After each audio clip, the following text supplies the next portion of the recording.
Hello, this is Martin Gore from Depeche Mode. Hi, this is Dave Gahan from Depeche Mode, and you are listening to Depeche Mode, the podcast. I'm your host, Jon Justice, and Happy New Year. Welcome to another year of talking about Depeche Mode on a weekly basis. If you want to email me, TalkShowNerd@gmail.com. Of course, if you're enjoying this on YouTube, you can go and leave a comment there, and we'll share those on the show. We have several emails to get to on this week's show. I hope you had a fantastic holiday. I'm back to work. I had a great vacation. Really looking forward to what the new year will bring, despite what's been a bit of a rocky start. 2025 needs to chill out already. And I just want to make a quick note with Southern California being so important to the history of Depeche Mode.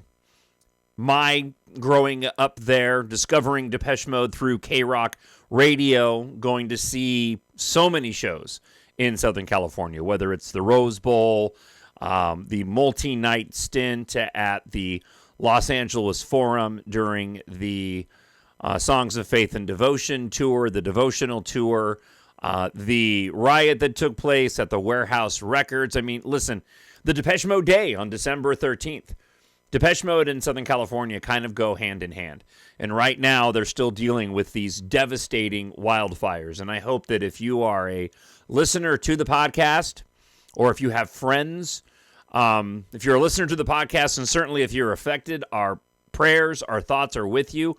If you have friends that are affected by this, our prayers are with you and your friends as well. I have family that live in Southern California, and thankfully they are far away from the devastation that still is taking place in that region. And so obviously those individuals suffering over the course of this past week have definitely been on my mind, and especially with Depeche Mode, again, playing such a huge role within the music scene in Southern California, and Southern California playing such a huge role when it comes to Depeche Mode. On this week's episode, I want to address a little bit about whether or not we're going to get a Depeche Mode release of some type in 2025. I found an article that I thought was interesting, and I'm always keen to go and grab when somebody compiles facts, doing that thing with my fingers about a Depeche Mode album, and whether or not these are things that I've heard of before or you have heard of before, and then we'll get to your listener emails this week. But let's talk a little bit about the year coming up and what, if anything, we should be expecting. So I did a little digging, not a lot. I did a little digging, though, because I'm still very hesitant to believe that we're not going to get a live release for the Memento Mori tour.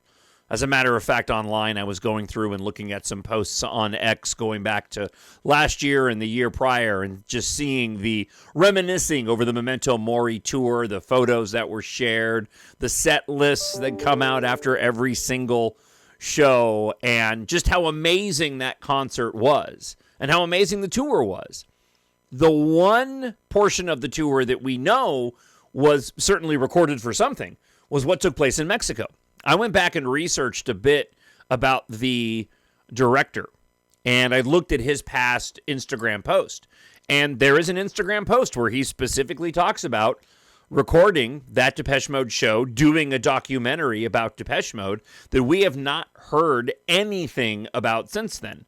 So I'm still inclined to believe that something was recorded, something was planned, and that in the absence of hearing otherwise, something is still in the works. Now, we're a little bit out of the range, to a certain extent, of the timeline that the band has used in the past, but considering the tour did wrap up sometime, in April of last year, and we're just heading into 2025, depending on what the band has planned when it comes to potential future single releases, those 4 unreleased, fully produced tracks from Memento Mori, they could have something planned for this year. And it would make some sense considering the success of Memento Mori and keeping the band relevant. You don't want to release everything all at once, especially shortly after the tour. Let some time go by, get the fans anticipating and waiting for something new and then go and drop it. So I'm still pretty confident that we will get something relating to the Memento Mori tour, whether it is this documentary, of which we know was filmed and there was a documentary planned, even though when I looked at the director's IMDb, there was nothing in his upcoming list of projects that he's working on. Depeche Mode was not listed in there. Now, on the Depeche-Mode forum, the home forum, they had a thread talking about whether or not we will get a Depeche Mode release of some kind this year. And a lot of the frequent posters on that website went through and did their own due diligence to go and look at, well, what years did we and didn't we receive some type of Depeche Mode release, whether it was a reissue, something new, and it's pretty infrequent. Even with major gaps in the years between albums, as that grew, as we left the 1990s and moved into the 2000s, there are very few times when a year would go by and we didn't get some type of Depeche Mode release. So I think ultimately, if I were a betting man, and I'm not, but if I were, I would put money on the fact that we would get something Depeche Mode related this year. And my money would still be on something relating to the tour. And certainly the singles releases. Because I don't believe that we have received the singles releases for Memento Mori unless they're going to scrap that altogether. And with the amount of work that they've put in to those box sets, I can't imagine they're going to stop with the release of Memento Mori. As a matter of fact, a friend of the show, Jeff, had messaged me, and I think we had the email on a previous episode saying that his expectation was that when we do get the singles release for Memento Mori, that's when we will get those 4 fully produced tracks from the Memento Mori sessions. I'm not so sure that I agree with that. Since those tracks were discussed a few times and they were fully produced, something tells me that there was a bit of an internal debate on which songs that they wanted to include on Memento Mori, and that those songs are probably better than just your typical B-sides.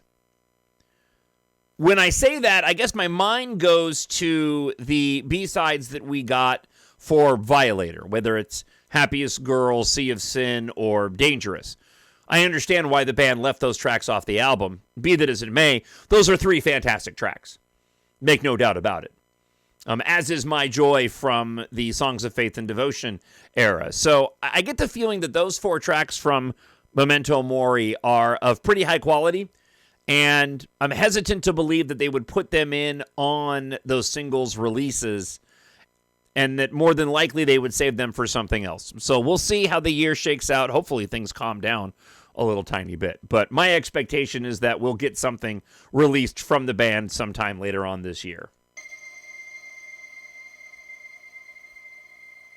Again, I'm always keen when somebody wants to go and compile information about Depeche Mode, and especially when they list it as 5 surprising facts from Depeche Mode's construction time again. And I always have a chuckle with myself about whether or not I actually knew these pieces of information or not. So let's go ahead and go through it, and you can play this game along with me and, speak to yourself regarding whether or not you had known this about construction time again or not. Released in August of 1983, August 22nd to be exact, Construction Time Again marked a pivotal moment for Depeche Mode and marked their reputation as experimental pioneers, with Alan Wilder officially joining the lineup and the band diving into industrial and political themes.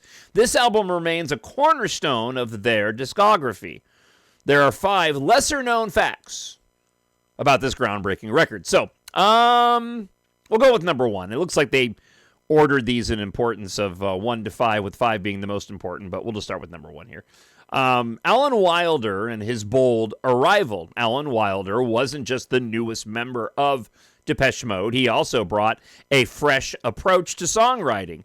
2 tracks on the album, 2-Minute Warning and The Landscape is Changing, were penned by Wilder, giving fans a glimpse of his distinct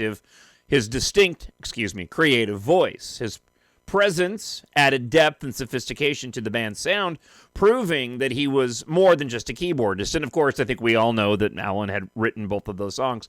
And both of those songs fit quite nicely on that album, and they're not songs that I typically... They're not songs where a switch goes off when I listen to the album and think, oh, this is Alan's song. I just consider them songs on the album. That's more than likely because when I first became a Depeche Mode fan, Construction Time Again was one of the first albums that I was introduced to outside of Black Celebration prior to the release of Music for the Masses and the singles collection. So as I went back and started to get the back catalog, Construction Time Again immediately entered into my collection as I went to collect everything the band had released so far. And at that time, I wasn't doing a lot of deep dives into the album, probably didn't for a year or two after I began listening to those albums. So I wasn't even aware that Wilder had written 2 Minute Warning and The Landscape is Changing until well after I'd become very accustomed to listening to the record. Therefore, when I go back and listen to Construction Time Again, it doesn't really stick out to me as, oh, these are tracks written by Wilder. Whereas now I know which tracks that Dave has written. Usually that switch does go off when a Dave track comes on. That being said, Memento Mori is the exception to that. Because I actually, even though I looked at it and had an advanced copy of the album, I guess I didn't memorize which tracks were actually Dave's and which ones weren't. So there was a period of time where I was actually listening to the album and I have to go back and check to remind myself which tracks were Dave's beyond Speak to Me. Number 2, A Journey into the Industrial Frontier. The seeds of the album's industrial sound were planted when Martin Gore attended an Einstürzende Neubauten concert, inspired by their use of unconventional instruments. Gore decided to infuse Construction Time Again with found sounds, from stones to toy instruments. These samples, manipulated through the synclavier, gave the album a signature experimental edge. And I think, yes, this is pretty much common knowledge. Although I wasn't aware of or maybe I just hadn't remembered Martin attending an Einstürzende Neubauten concert. Again, I have a vague recollection of knowing that particular point, but it didn't stick out on a first blush. Number 3, Gareth Jones and his reluctance. Producer Gareth Jones initially had misgivings about working with Depeche Mode, dismissing them as too commercial. Persuaded by John Fox, Jones took on the project and became instrumental in shaping the album's sonic identity. His work on Construction Time Again was so impactful that he continued collaborating with the band on future classics like Some Great Reward and Black Celebration.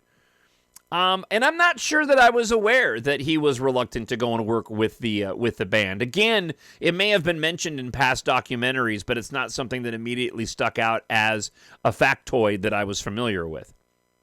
Number 4, Pipeline and its political awakening on the 5 surprising facts of Construction Time Again. Martin Gore's travels to Thailand inspired the socially conscious lyrics on the album, particularly the song Pipeline. This track not only incorporated raw sampled sounds, but also showcased the band's shift toward addressing themes of inequality, environmental awareness, and a major departure from earlier lighter pop anthems. Of course, I think we all know the importance of Pipeline on the album, although I was not aware that he had traveled to Thailand and was inspired by his journeys through Thailand. And then number 5, the anthem that defined an era, Everything Counts, became the album's flagship single, reaching number 6 in the UK charts. It's a critique of corporate greed expressed through the now iconic lyrics. Grabbing hands, grab all they can, resonated deeply in a Thatcher-era Berlin. The song's blend of xylophone, melodica, and sampled sounds set the tone for Depeche Mode's future explorations into socially conscious music. And of course, we all are aware of the importance of Everything Counts. And what's interesting about that track, though, is that when I look at or consider Depeche Mode's more politically themed music, Everything Counts is not one, even though it is, and probably one of the biggest ones, as the article stated early in their career. That's not a track that distinctly pops out. For me, a song like Poor Man off of Spirit, or a handful of other tracks off of Spirit for that matter. The album that certainly sticks out to me is Construction Time Again, and I made that comparison when Spirit came out originally, that this was kind of the band's return when Spirit came out to, more political themes. And while I prefer the songs of love, lust, and loss, I don't mind the occasional political track from Depeche Mode. But again, when I think of those particular tracks, Everything Counts is not one that rushes to the top of the list, just because it's such a classic Depeche Mode song, and I don't listen to it through the socially conscious political aspect of it. I think I just enjoy it on its merits, especially from a nostalgia and historic standpoint. The article wraps up with this: Construction Time Again laid the groundwork for Depeche Mode's ascent as one of the most innovative bands of the 1980s. Whether you're a longtime fan or a newcomer, revisiting this album is a reminder of the band's daring creativity and Alan Wilder's undeniable influence. And I think there's an odd comparison that you could make with Construction Time Again and Ultra. Whereas Construction Time Again was the first album where we had Alan Wilder joining the band for the entirety of its creation. Ultra being the album where it was the first album without Alan Wilder since Construction Time Again, and would serve as a bit of a bridge as Depeche Mode entered into their next phase post Alan Wilder, of which so many fans...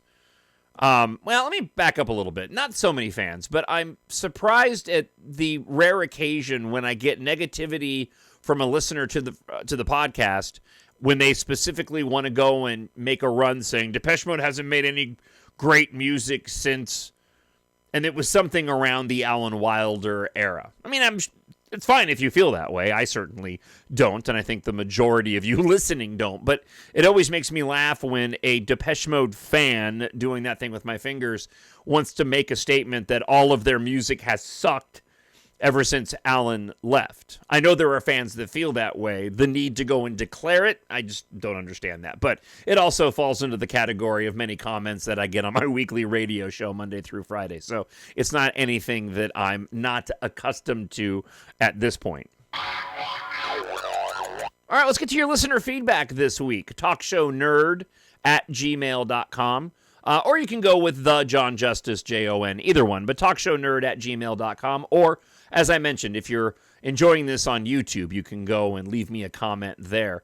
First comes from Lise Mapman, who writes this: blank artist getting a Netflix documentary based off of the Christmas week show that I put out. Blank artist getting a Netflix documentary is the new Nigerian Prince scam. I've seen several posts on Netflix doing documentaries. Pet Shop Boys, Slipknot, etc., all not true. Yeah, that was nothing more than clickbait, and I was really kind of shocked at the number of credible outlets that decided to go and run with it. That was really kind of surprising to me. It was borderline clickbaity from... again, commentators that don't typically go and do that. But, to each their own, no harm, no foul. I had the sense all along that was nothing more than clickbait, and it seemed pretty obvious to me. So, friend of the show, Chris Culpepper writes, have you ever compiled questions that you wanted to ask Dave Martin or Alan if by chance you had the opportunity to interview any of them? Would like to hear a couple of them since you're a super fan like us. Happy New Year. All the best. I haven't put those questions down just yet, but you know what? This is what I'm going to do for next week's episode. I'm going to compile a list of, we'll say 10 questions, and we'll see what I come up with. I have them in my head, but I haven't put them down yet, and I probably should have given the opportunity, because it seems like every once in a while listening to Depeche, I come up with another question that I want to ask, and I should be jotting these down so I don't forget. So I'm going to bookmark, Chris, your email for next week's show, and I'll make that one of the pieces of content that I do. And if you want to share what questions you would ask of Dave or Martin, or Alan for that matter, feel free to drop me an email, talkshownerd@gmail.com, or leave a comment up on YouTube. So I'll have that for next week's episode. Next up, we have Luis Angelioni. Greetings from Perth, Australia. Thank you so much for checking out the show.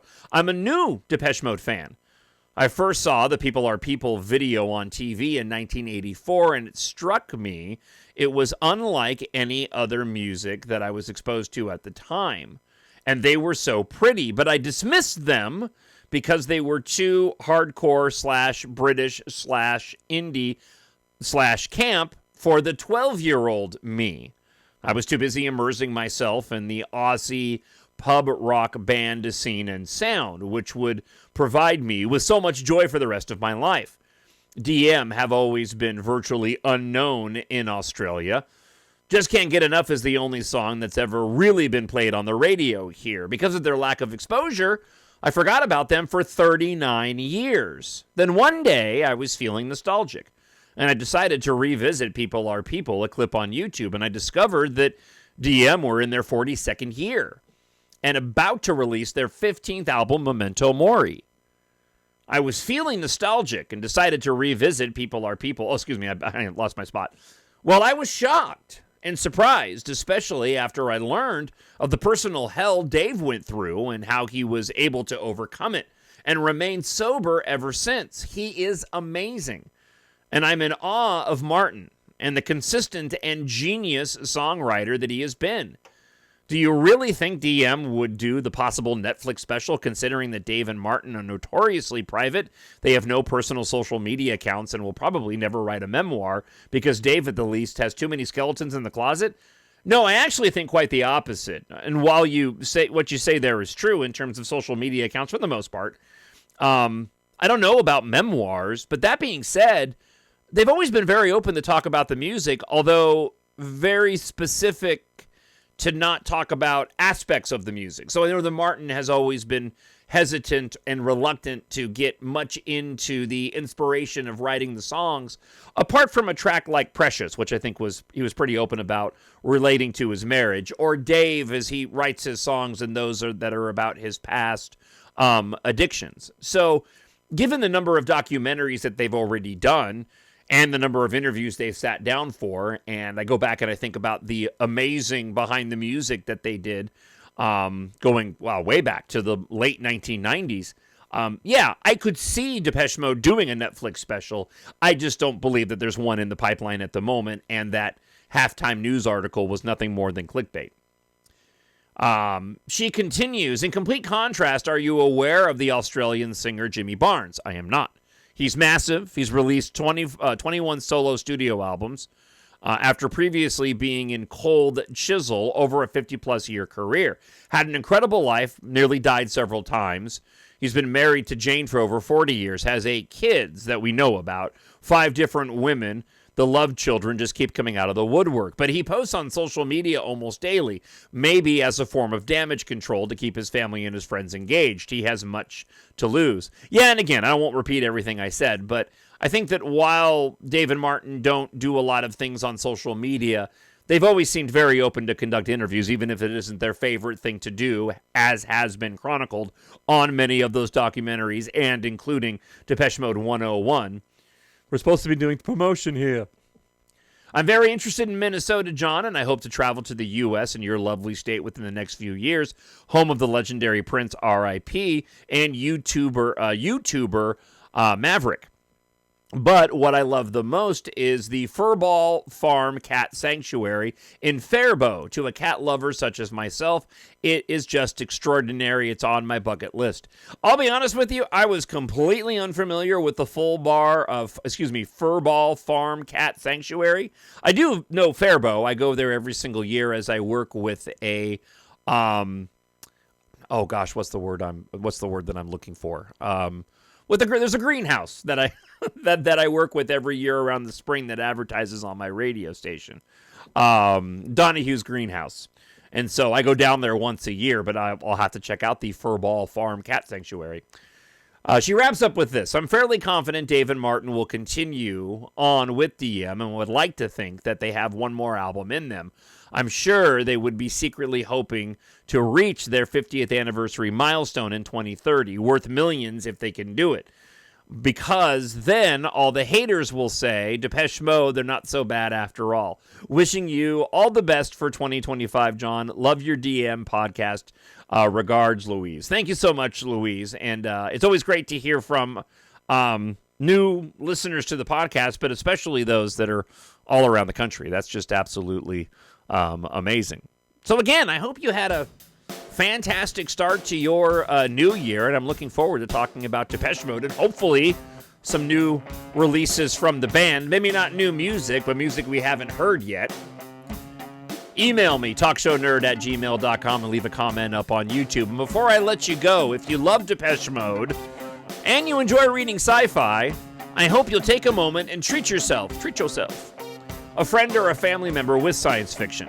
I've written a science fiction space opera adventure series. It's called EMBARK, set in the future where air and space flight culture has replaced car culture, inspired in part by Depeche Mode, life in the so-called space age, the world that we live in, and life in general. Depeche Mode plays a large part in the underlying themes of the story, and the main character himself is a massive Depeche Mode fan at a time when the music of the 80s through the 2000s is nostalgic and popular among the characters of the story. They feature references to Depeche Mode, both direct and indirect, while telling an exciting science fiction space opera saga. As Earth faces its end, follow pilots Taft Katha and their ragtag crew on a journey of survival across the galaxy as they fight for humanity's future. If you like science fiction to be epic with really cool technology, romance, and a ton of action, EMBARK is perfect for you. Great for ages 11 and older, even though I wrote it for adults, it's age appropriate for kids. Pick up EMBARK Book 1 today. Available in ebook, Kindle Unlimited, hardcover, paperback, and audiobook on Amazon.com. Thank you so much for listening to the episode. I look forward to hearing from you, and I hope wherever you are, you've had a fantastic start to the new year. Pray for those in Southern California, and I hope wherever you are, again, you're happy, you're healthy, and you're safe. I'll talk to you next week. Bye. Hello, this is Martin Gore from Depeche Mode. Hi, this is Gahan from Depeche Mode, and you are listening to Depeche Mode, the podcast.